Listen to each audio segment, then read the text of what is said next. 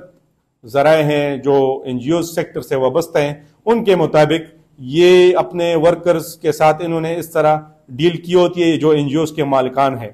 کہ اگر ایک پروجیکٹ میں 1 سال کا پروجیکٹ ہے اور اس میں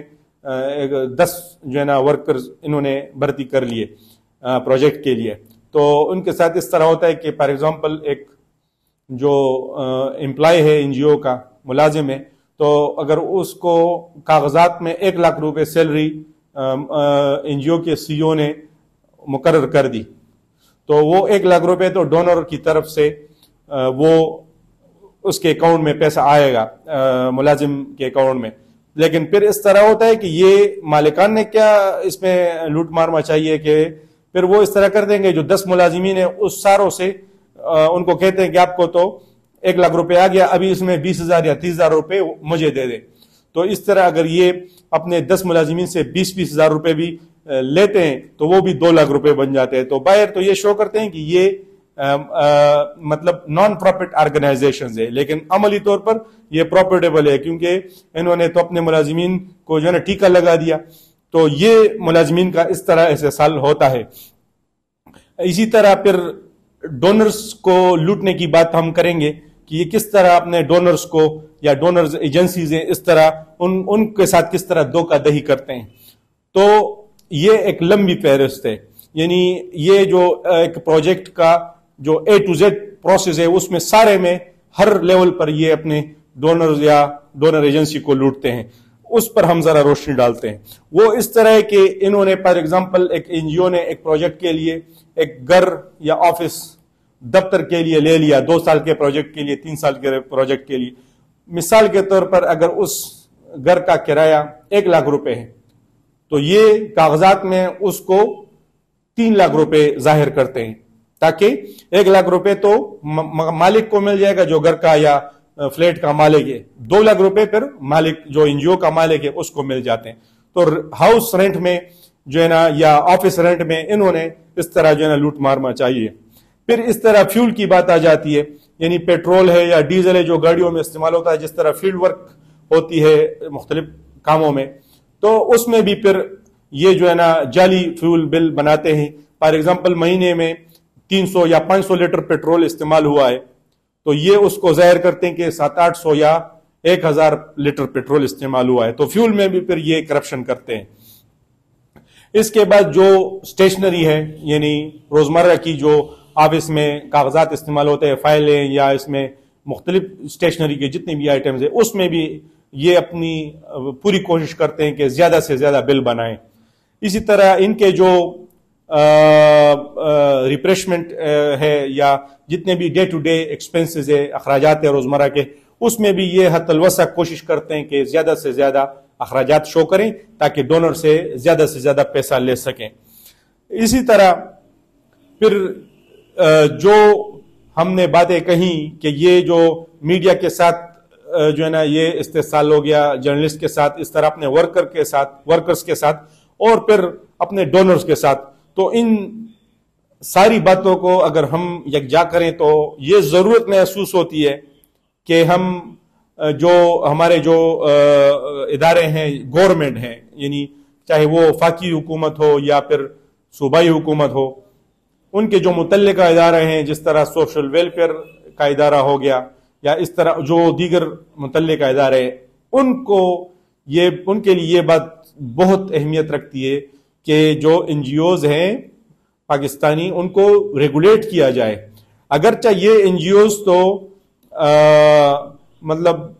نان پروفٹ آرگنائزیشن خود کو ظاہر کرتی ہیں، یہ دعویٰ کرتی ہیں، لیکن اصل میں اگر ان کا جو گورکھ دھندا ہے آپ ان پر غور کریں تو یہ کاغذات میں تو نان پروفٹ ہے، لیکن عملی طور پر ان کے مالکان جس طرح ہم نے کہا کہ کروڑپتی بن چکے ہیں۔ ان کے اثاثے دیکھ لیجئے،